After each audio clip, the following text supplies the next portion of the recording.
Okay, and we're back with another episode of Pentiment. Last time we met our main protagonist, Andreas Mailer, and established some pieces of his background. Now we're here at Kiersau Abbey. Sounded like we might be in a bit of trouble, and we're currently wanted at the Scriptorium that we work at. But first, let's take a look at our overall book we're establishing here. We now have a bit more context as to the map of Kiersau Abbey. So we're there we're nearby the shrine to St. Moritz. We're looking to reach the Scriptorium. We've met some people. Alright, so we have Brother Matthew of, Neuchâtel, Swiss sacristan of Kiersau Abbey, responsible for maintaining the sacristy, the abbey's treasury, and for assisting Father Gerno during the Liturgy of Hours. There is Sister Matilda of Kempton, the cellarer for the nuns of Kiersau Abbey, works often in the convent garden. We have Attilia, widow Kemperin, the mysterious woman we encountered last time, who seemed to have quite the grudge. She's a farmer, widow of Canig Kemperin, lost her home after the death of her husband. There's Sister Zedena of Tabor, a Bohemian nun assistant to Sister Luminata in the library. She has a markedly impious attitude towards life at Kiersau, which is very curious to hear. See, another new entry of Mother Cecilia of Augsburg, the prioress of Kiersau Abbey and responsible for all of the abbey's nuns. Like all of Kiersau's prioresses, Cecilia was once the abbey's librarian. Interesting. So, we need to go down to Gerno. Father Gerno of Munich, the abbot of Kiersau Abbey. Father Gerno replaced the former highly beloved abbot, Father Matthias.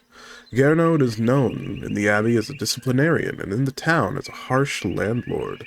He is struggling to fund the abbey as the Scriptorium no longer generates much money, which is certainly a problem, as it seems the farmers we're currently staying with, the Gertners, they are struggling with unexpected taxes and are looking for us to pay in advance.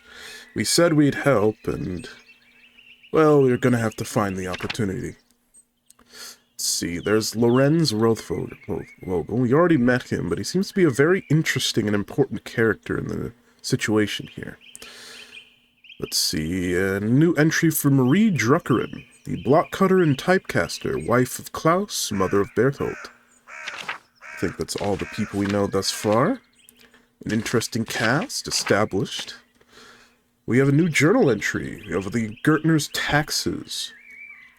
So prime hour 6, I need to find a way to get an advance from the abbey so I can help the Gertners pay their taxes. I could speak with Brother Matthew about an early payment for my manuscript. Father Gerno might be receptive to a negotiation for the funds. I'll need to approach the subject carefully and make it worth his while. Could be rather difficult. I don't think we have the best impression at the moment. But if we look at our background... So, we are Andreas Mailer. We spent time in Basel. We can reference cultural touchstones from Basel and nearby Bern, Zurich, and Freiburg. We're a bookworm who spent all of my time and all of my non-working free time funding and reading as many books as we possibly could. We're skilled with medicine, and we studied both the heavens and the earth, and we are also an occultist. It could lead to very interesting opportunities. We have a fascinating collection of knowledge under us. We're establishing ourselves as a bit of an outsider, a potential heretic very early on, which may lead to some difficulty and strain with the church. Okay, so given that we are late, I would love to explore some, but I think we're pretty well needed at the Scriptorium, so let's see if we can find our way straight there. Find our way into the church? Ooh, some nice singing. Rudiger. God bless you, Andreas. Has your voice yet recovered from Easter Mass, Rudiger? Oh yes, it was a bit of a strain, but a worthy sacrifice. Well, if the Lord could give us his all on Easter. Exactly! Have a good day in the Scriptorium. Have a good day singing. Seems a pleasant fellow. And a new entry in our people. We have Brother Rudiger of Tolls, cantor for the monks of Kiersau Abbey, known for his fine singing voice. It is rather pleasant.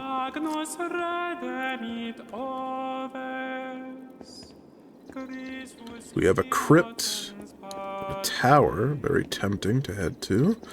Dormitory, Old Bailey, Matthew. Look at this tiny guy. Yeah, God bless you, Andreas. How is the sacristy today, Matthew?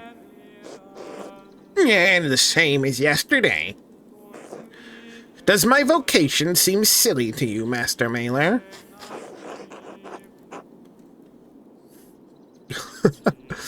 I think I will avoid picking on him. He looks a bit wimpy enough. No, I was just being friendly. Then go in peace, friend, knowing that the Abbey's treasures are secure for another day. God be with you. Let's see, we should broach this subject as soon as possible. One more thing, I have a favor to ask you. Yes, Andreas? I think these two feel a little vague. Well, not necessarily vague, this is very terse and direct, but kind of rude. This one, I'd like to collect my wages.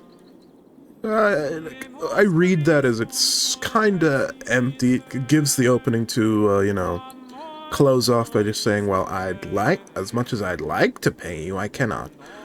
So let's just be as detailed and clear as possible. I was hoping you could give me my pay for the latest manuscript early. This isn't part of the agreement you made with Father Gerno. You'll be paid on the completion of each additional manuscript you illuminate, not before. Let's see. You can ask him to make an exception. You can try negotiating. This is setting us up to make a promise that we might not be able to fulfill. I think instead of adding another promise to our roster, can't you make an exception this once? Okay. This is fairly expected. Not without good reason. This abbey runs through mutual agreements, not haphazard payments. Right, suppose that makes sense. Breaking such contracts would cause undue trouble not only for Kiersau, but for Tassing as well. I will press on this. I think it's important, and we kind of knew these were unexpected taxes. Is that why the Father Abbot has increased the taxes on the Gertners? Ooh, I think that may have irritated him. What is this about, Andreas?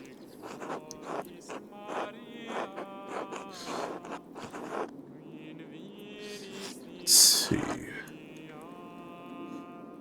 So, my background has not established me as the most skilled orator. We have already established ourselves as an outsider, which might make this believable, but we'll really only be able to attain the coin if this guy likes us. I don't know if he likes us very much. We don't really know much of our history with this individual. Given that he doesn't work in the Scriptorium, we probably haven't spoken too much, but he was also very defensive about his position at the sacristy, so he might feel very defensive, so I'm going to avoid lying to him and avoid trying to play to his care for me or potential care for me. This feels like... Either one of these feels like a personal problem of the Gertners. This one feels like it'll, result in him telling me to take it up with them. I don't know. I would like to help the Gertners pay their taxes to the Abbey. Then plead your case to Father Gerno. It's his decision. The matter is pressing, Brother Matthew. In the name of Christian charity, isn't there anything you can do? Play into his Christianity?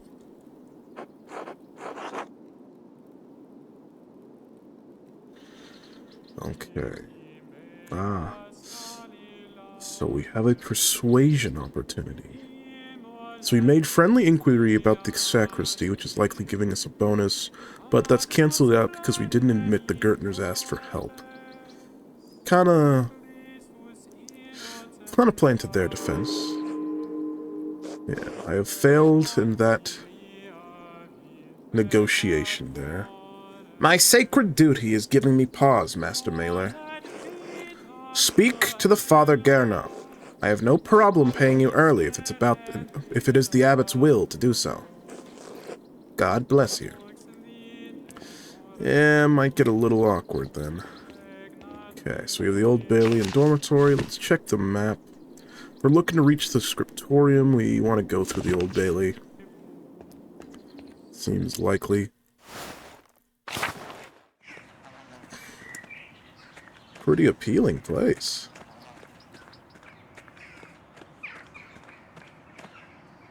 Let's see.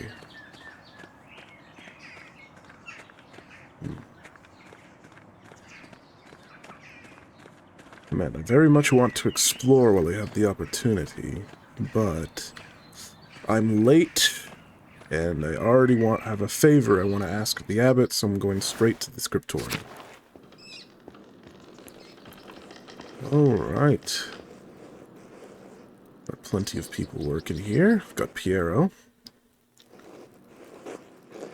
Andreas, God bless you. So good to see you. Yeah, I recall, I think this guy we have a pretty good relationship with. Good morning, Brother Piero. Good to see you as well. Hey, Doc.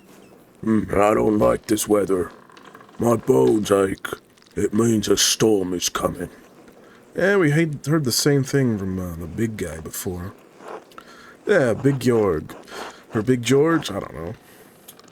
Big Jorg Gertner says that if you live here 10 or 15 years, you can smell storms coming. Who's that guy there? We have Guy. Brother Adoc has been here long enough that we can always smell him coming. Do not forget, Brother Guy, the fate of the youths who jeered the aged prophet Elijah outside of Bethel. Are you comparing yourself to a prophet, Brother Adoc?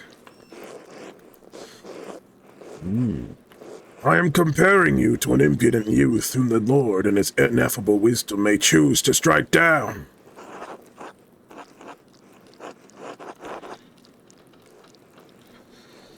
Let's see. Will I stand up for either of these guys? Take a side here? I think currently I'm more deferential to wisdom, and thus kind of leaning towards defending the irritated old man. But Brother Guy, please show more respect to Brother Adoc. You're being mean-spirited. Stay out of this, Andreas. The old fart can defend himself well enough. I need no defense against the likes of you. God protects his faithful against the iniquitous. Well, everyone seems quite lively. I suppose that means Prior Ferenc is not overseeing us today. He was here, but then he heard Lorenz Rothvogel had arrived, and he hurried out like a little mouse. Lorenz, being that nobleman we met previously, who took quite a fascination with us. Ferenc is so desperate to impress the abbot and nobles like Rothvogel, it's pathetic. You feign kindness to Father Abbot and our prior only to speak about them like this behind their backs. It's shameful. Oh no. Baron Rothvogel. His manuscript. I just realized you will want to see his manuscript. How silly of me. Of course, that's why he's visiting. Yes, I believe Piero's the one working on it. Perhaps if you were younger and faster, you wouldn't need to worry so much about the patron's visits. Kana already stood in opposition to him. But if we're gonna defend Adok, we should defend our friend Piero as well.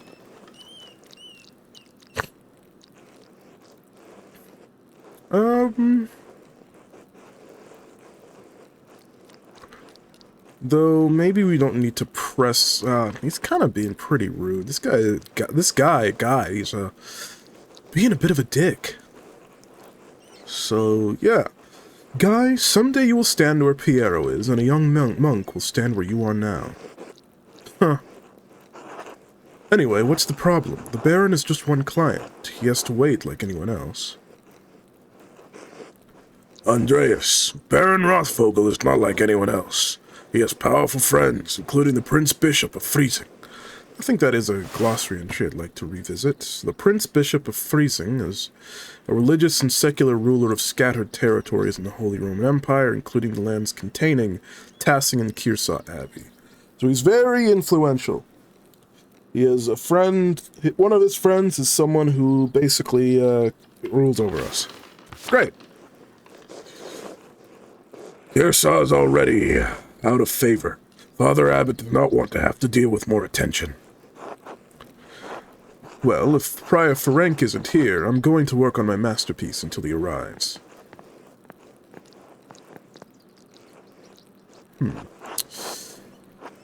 Oh, that's right. I need to reference the Indermauer manuscript. Indermauer, a prominent family of the Swiss Confederacy in Austria.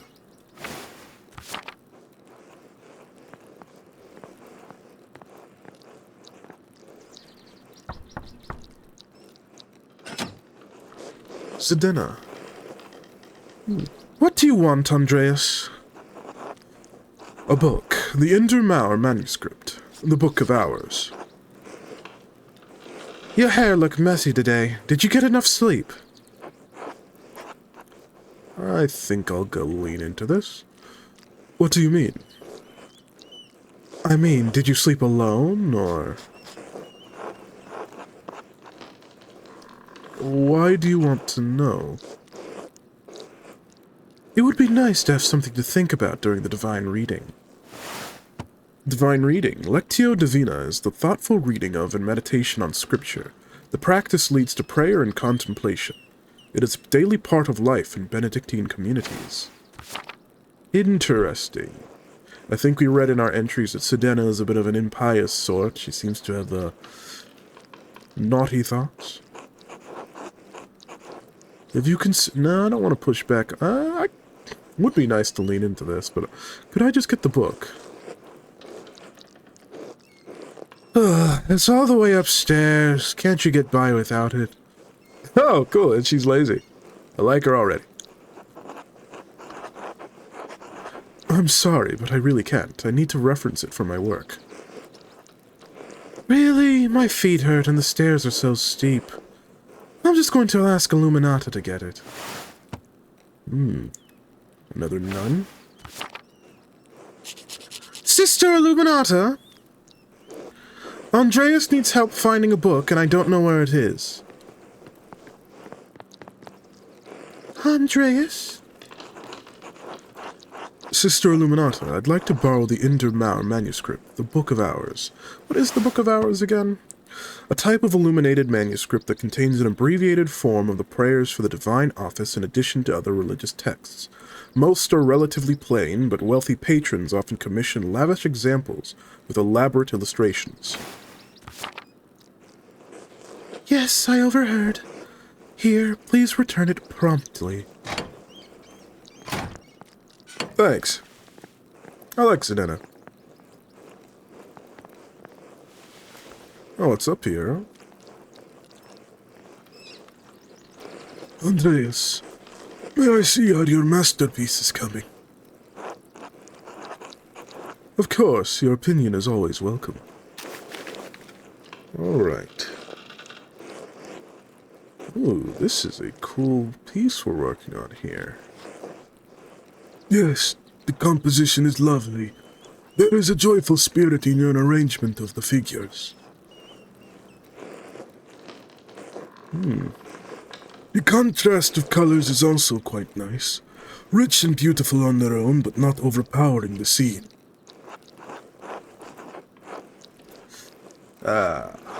True artist spirit, I believe. We're, as of yet, not quite satisfied with it. I think we'll lean fully into that. It doesn't feel right. I don't know why. It's an excellent interpretation of someone else's work.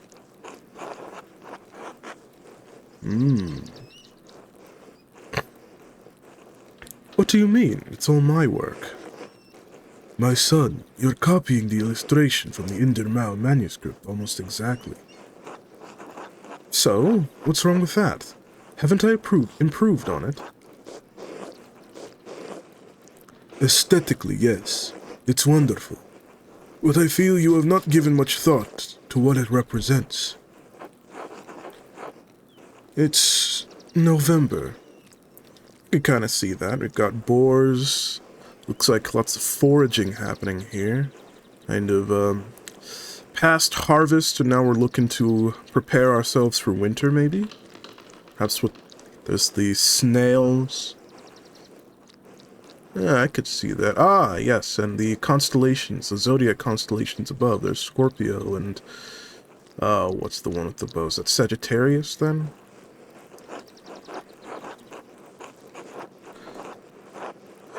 Yes. In November, we show peasants leading the pigs into the forest to forage on acorns before the slaughter.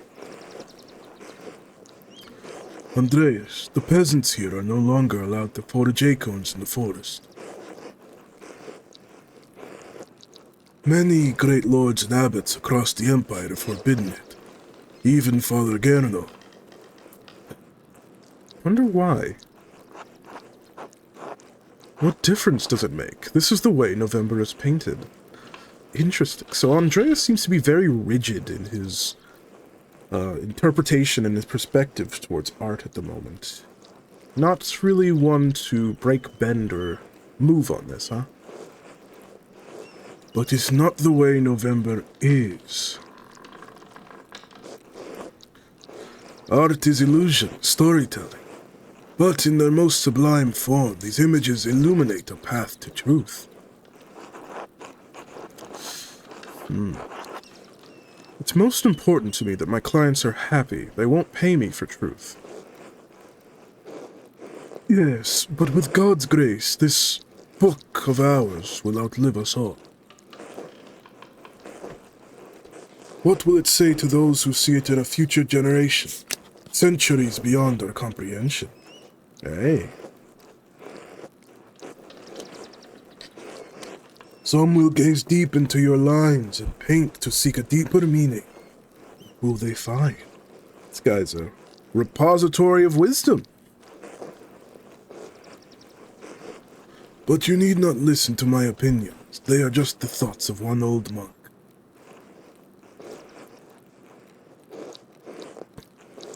There is no place for the monastic Scriptorium anymore. In truth, this room is a place out of time. Does that make you cad? Guessing it's supposed to be sad. There it is. I think it kind of clearly makes me upset. I don't think I need to dig into that further, at least not at the moment. Why is that? Why has Kiersau kept this up for so long? Some people, some places, have a difficult time letting go of the past. I am not among them. The creation of books of art, it is no longer the province of monasteries. So be it. More people will be able to write. More will be able to read, and in so doing, be brought to truth.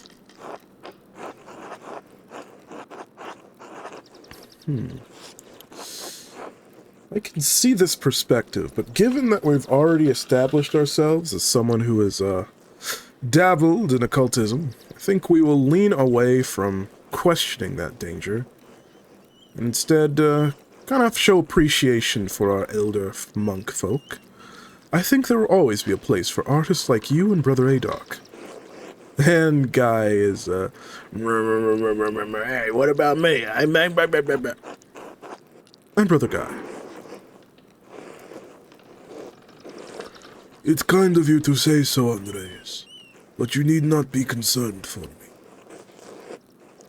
I have lived a long life, and I am happy to have served the Lord. When he calls for me, I am ready. Alright.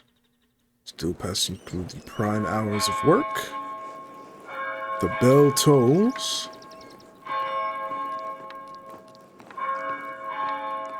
Means Adok needs use of the cane. His back's hunched over. Oh, where has the time gone? It's already terrace. Terce, monastic hour corresponding to 9 a.m. One of the little hours of prayer. Terce precedes Mass and the chapter meeting. Rather early. Too much talk. I must ask forgiveness for not honoring the rule. And that rule, right. Until later, Andreas. Until later. And we are not so bound by this, as we are not monks, not bound to live the monastic lifestyle. Oh.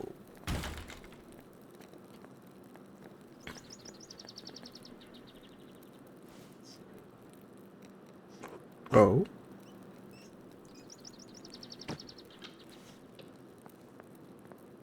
What's he up to there?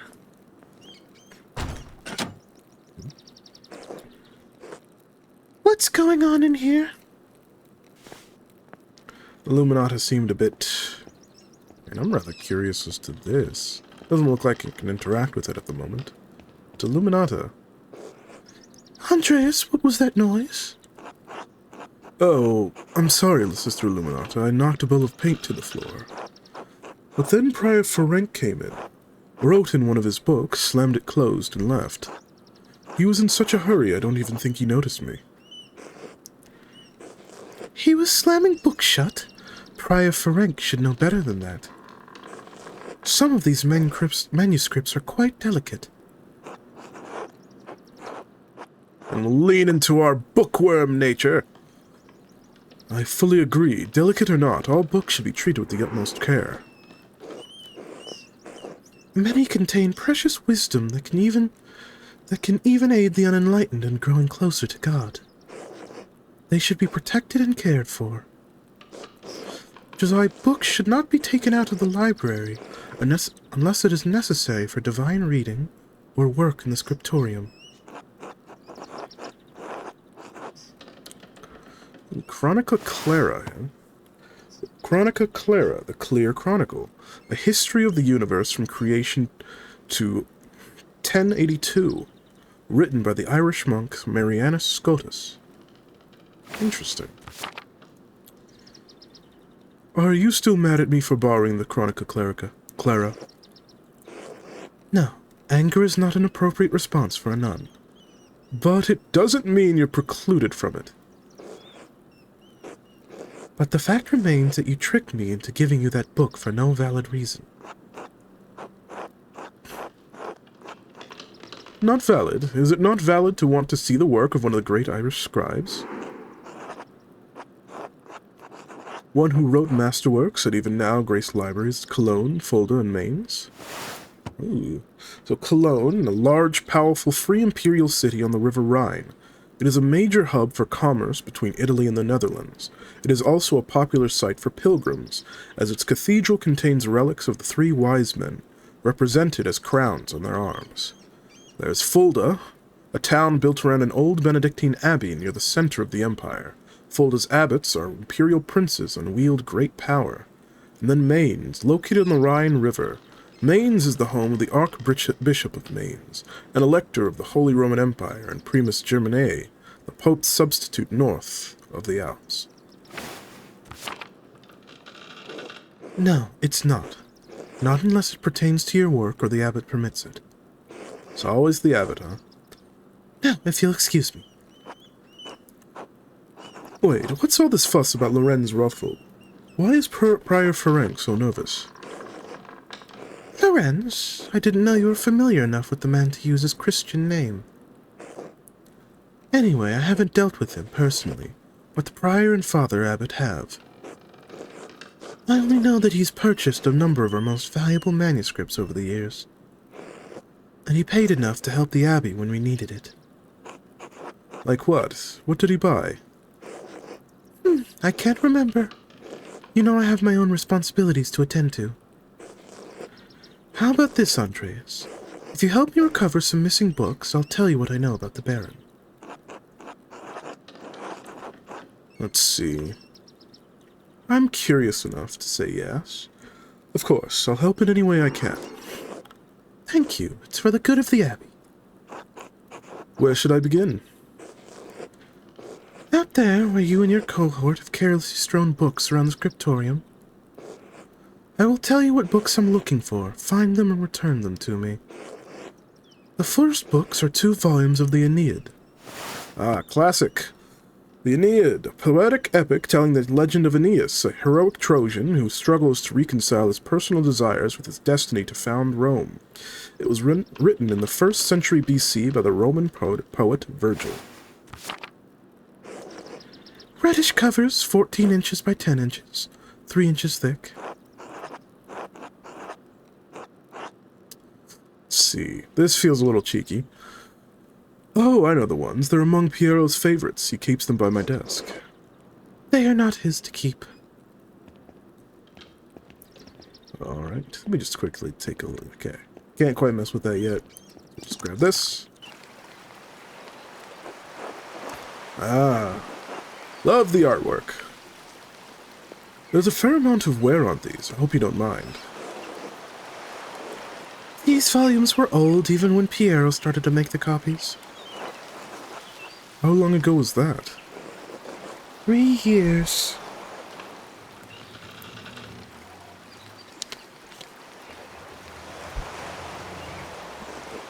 The Aeneid is not one of my favorite stories, but I understand why it appeals to Piero. We're skidooing! We're entering the book itself. Ah, I like that pose she said. Aeneas chose his duty to the gods over his lover, Dido.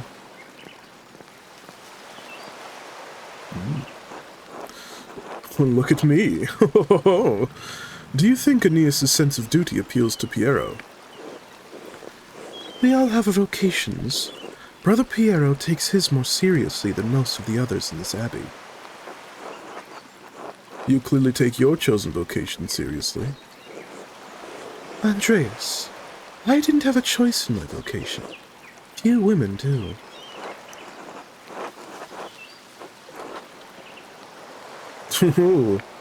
Is it really that bad?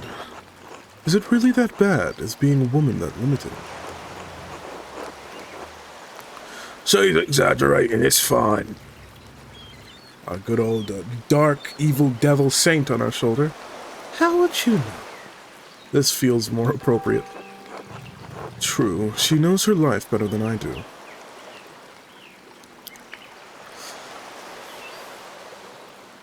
Let's see, so this takes agreement. I don't necessarily want to push back. I think she has an excellent point, especially of the time, though given the period of time, I think it's also fair to represent our perspective of utter and total ignorance. So we'll go with the middle option.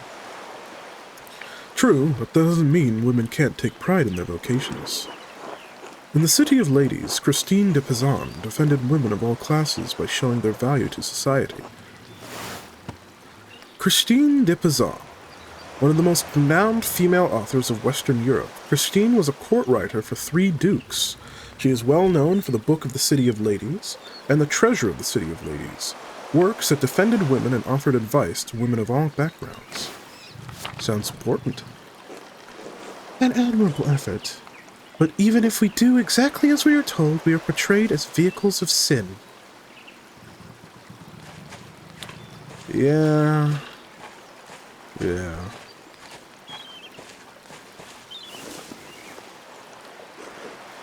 temptresses and seductors by virtue of our sex, even when men are the aggressors.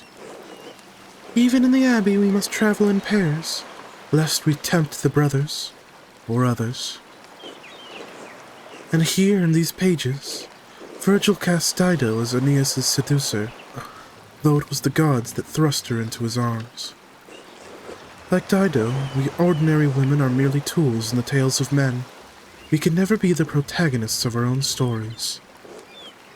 No woman is exempt from that, and the empress to a nun, it is our lot. I suppose I understand now why you are not fond of the Aeneid. It's fine poetry, for men. Now the books, if you please. I quite like you, Illuminato. That's an interesting perspective. Seems very valuable. Could use more of that in this time of year, eh? Got that all these birds walking around, slaughtering themselves out. Nah. We will be the most respectful gentlemen of the, 16th century? Thank you. Next, Wretched Garen. This is a printed copy, green cover, diamond pattern.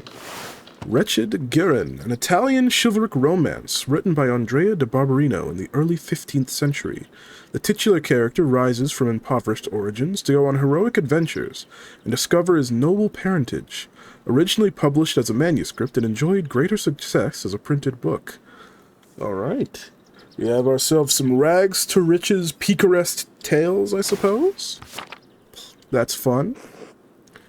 I do not have the size in the ledger, but hopefully the description is enough. I know the one you're talking about. Brother Adoc was reading it. And Adoc is our more grumpy, grisly old man. Let's see. I think I saw it here.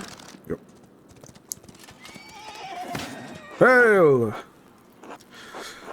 The beauty of this book truly belies its ridiculous content. I'm surprised the Abbey owns a copy.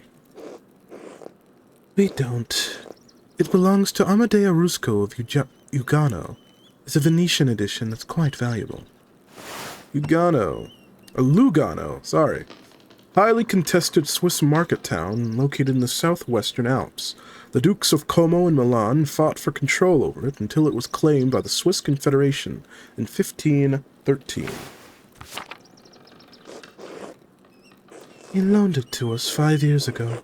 It was subsequently lost, and the abbot has received three letters about it. I've certainly seen the brothers enjoying it. That book is not appropriate reading for Benedictine monks. Come on, live a little. Not like these Benedictine monks are actually allowed to live a little. I think that's part of the whole thing about being a monk. But yeah, you gotta live a little. Boom. Sassy. A baby is sold to pirates, raised a servant, then lives a life of adventure, wooing princesses and fighting in tournaments. That's awesome. Look at my face. You forgot the best part. In the end, Gurren learns he has royal blood, the son of a duke. He reigns as a king and dies a pious hermit. What's not to love? Benedictine should be dreaming of reconciliation with our Lord, not lusty adventures. I love lusty adventures. What's the harm? Fantasy leads to temptation. Temptation has led to the downfall of many men and women. Sometimes, yes, but books like this, it's all the same type of fantasy, isn't it? To die better than we are born. And what's the problem with that? Why shouldn't a peasant dream of being a king? There is neither Jew nor Greek, neither slave nor free, neither male nor female, for you are all one in Christ Jesus. We may be one in Christ, but we are not equal in this world. It isn't this world you should be concerned with, Andreas. But the book, Andreas, we must return it. Or would you like the abbot to receive a fourth letter? We'll continue our bookworm streak, I suppose. I understand. I'd hate to loan a book and never get it back. It would be like losing a limb. Well, perhaps a small limb. Or my little finger. Regardless of the size and importance of the body part in question, I understand and appreciate it. Hey!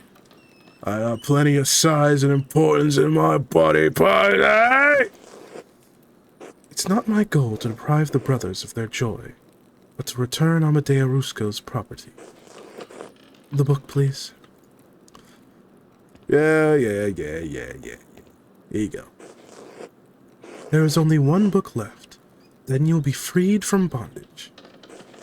A dark red cover, 8 inches high, 5 inches across, 2 inches thick. Let's see, Brother Guy. It's the younger guy.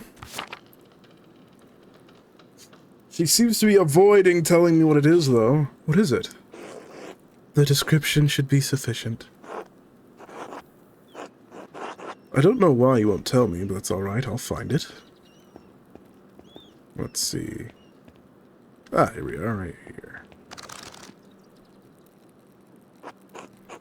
Now that I think about it, Guy has always been guarded about this book. Like he was hiding it. Very good, bring it here. Seems to be very much avoiding any topics concerning this book. What is this, anyway? Ah, it's in French. The soul that God touched, empty of sin, in the first state of grace. What is this? Whoa, this looks cool. Why are you asking so many questions? Just give it to me. I'm sorry, but I just love books too much to let this go without knowing what it is. Curiosity can be a dangerous thing, Andreas. Especially in a place like this. Hey, I'm an occultist. Secretly. I'm down for this kind of thing. 3 French bishops condemned the book. All copies were to be burned. Its author shared the same fate. What? Why? I don't know, Andreas. It isn't my place to question the judgment of one bishop, much less 3. And before you ask, no, I haven't read it, but I know it contains a dialogue between love and reason. Now, there's been 2 types of colors used to highlight things. Blue and red. Usually red is used in the context of a divine word, a mention of God, Christ, the Lord, that sort of thing. And blue, I think I haven't necessarily noticed a pattern thus far, kind of generally used. But it's interesting here that love here is blue and reason is red.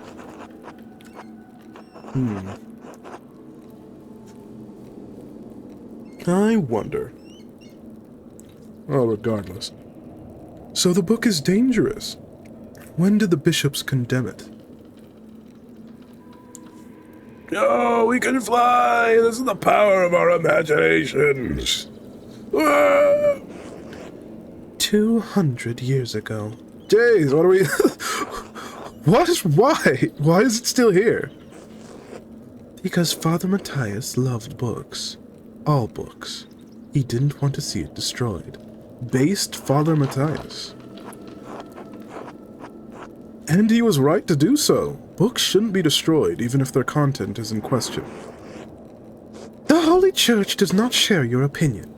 It is their law we must contend with, not your emotions. Ooh. Okay. I think I have enough wits to know I should not say that out loud, especially before this nun who is seemingly pretty influential, gives me books all the time. I will fume silently. It's not my place to question the former abbot's decision. But when Father Gerno learned it was in our possession, he wanted it destroyed.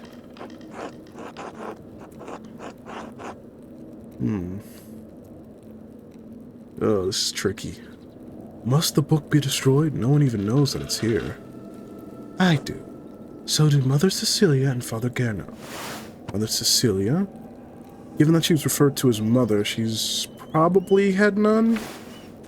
Forget the description exact for her. Oh, man. I really, really do not want to see it destroyed. But I also don't want to get in trouble. Kind of like Illuminata. But she's also very hardline. Suppose that's somewhat to be expected of a nun. But I might struggle to get books in the future and be more considered an outsider if I don't actually give it back. Shoot.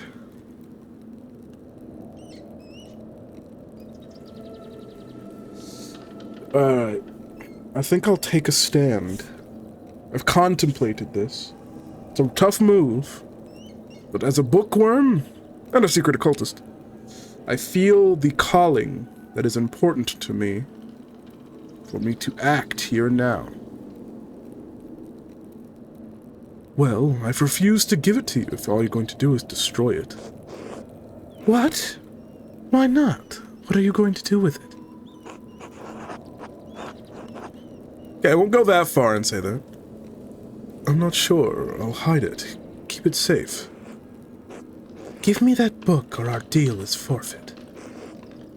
I won't tell you anything about Baron Rothvogel.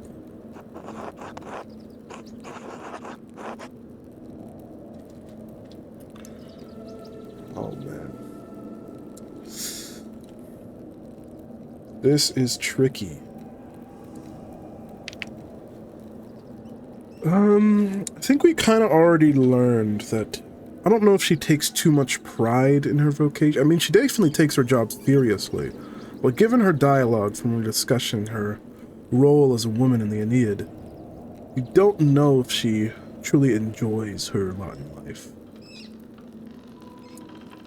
There might be some sound theological reasons, but I don't know if I know them. Not exactly a theologian. In a proposition of a compromise, I'm not an orator. I could try, but kinda doubt she'd go with this. These are all tricky, but I want to use one of them. I think the one I'd be most likely to use, given the character of Andreas that we're establishing thus far, is we are a bookworm, and we respect the position of a librarian, and we would hope that as a librarian you would not want to destroy a book. I appeal to your duty as the librarian of this abbey to not destroy this book. My duty is to God and to the vows I made to the rule. Whoa, look at this! So for my bookworm background, I have a triple plus. I said books should be cared for, plus. Expressed admiration for the Irish scribe Mariana Scotus, plus. Offered to help Illuminata enthusiastically, double plus.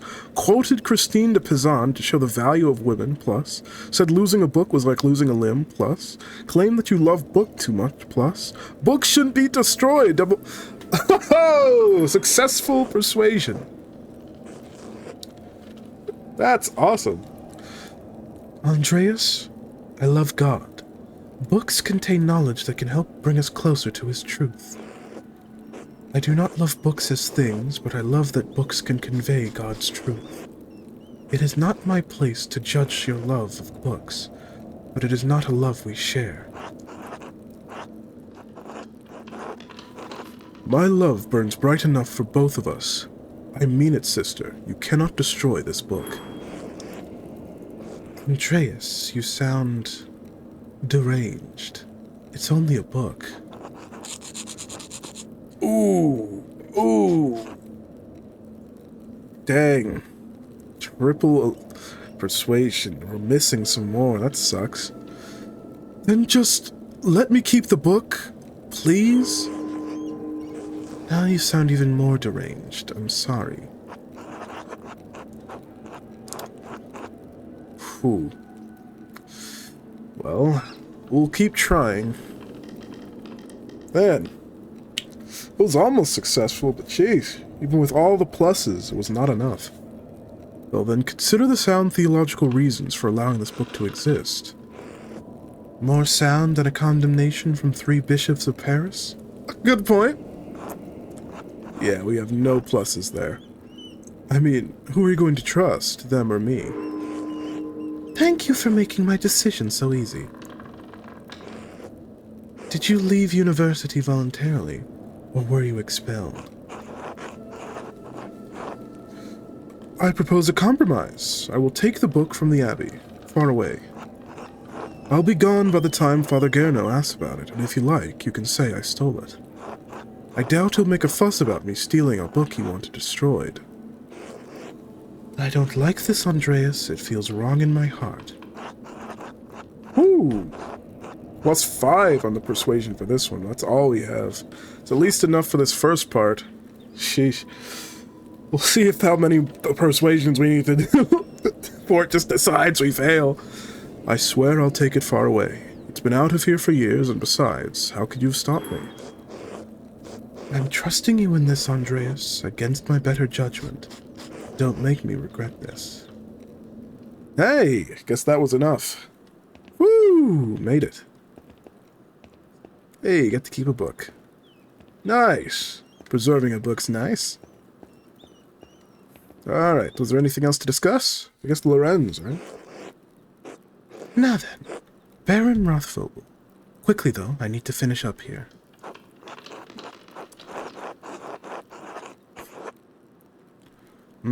Yeah, she won't have too much time. You may only have time to consider one question, so I should choose carefully. Okay, so we could question the books he buys. Question how long he's been visiting. That doesn't really seem like it would be very valuable information. It also seems like information we can get elsewhere. He seemed unusually friendly with me. I don't understand it, honestly. That's not super interesting to me. I mean, I guess it is fairly interesting, but it doesn't seem like something that Illuminata would be able to provide too much about. I don't know. This one's pretty curious. He mentioned finding a copy of Historia Tassiae. He said it had some scandalous details in it. I think this one seems the most specific, so I will go with that. He also mentioned that Father Matthias had a copy and was looking for another to verify its contents. Do you know anything about the book? I have heard of it, but I have never read it, and I know little about its contents. The subject is broad, but I believe the book deals specifically with the Roman occupation of this land.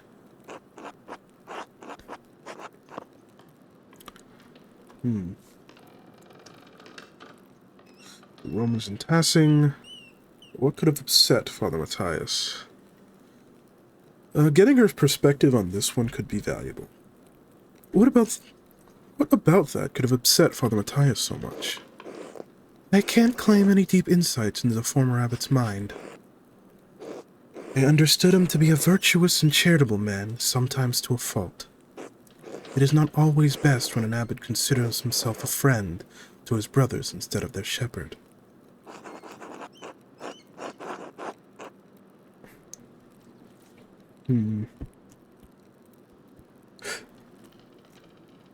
Could something in the book have led Father Matthias to a crisis of virtue? Virtue is only found in crisis. Without it, virtues are little more than ideals. So, perhaps there is merit in that idea. ... Well, I must be off to Mass. Thank you again for your help, Andreas. Wait, how will you get to the church if you can't enter the Scriptorium? I thought this was the only door into the library. We are standing in the oldest part of the Abbey, and like any old place, it has its share of secrets. Good day, Andreas. God be with you. That's a fascinating. Sext! Eat! That's the bell for Sext. The brothers will be sitting down for dinner soon. Sext! The monastic hour corresponding to noon. One of the little hours of prayer followed by dinner. I should see if Otto is around and still wants to eat with me. I think he's working by the guest house below the Abbey. Few more pages. Dinner with Otto and Andreas. Well, alright. Had an interesting excursion and conversation, met some of our fellow monks here in the Scriptorium. Think this is where we're going to end it for today. Thanks for watching. If you enjoyed, please consider leaving a like, a comment, and subscribing. We will see you next time in our adventures through Pentiment.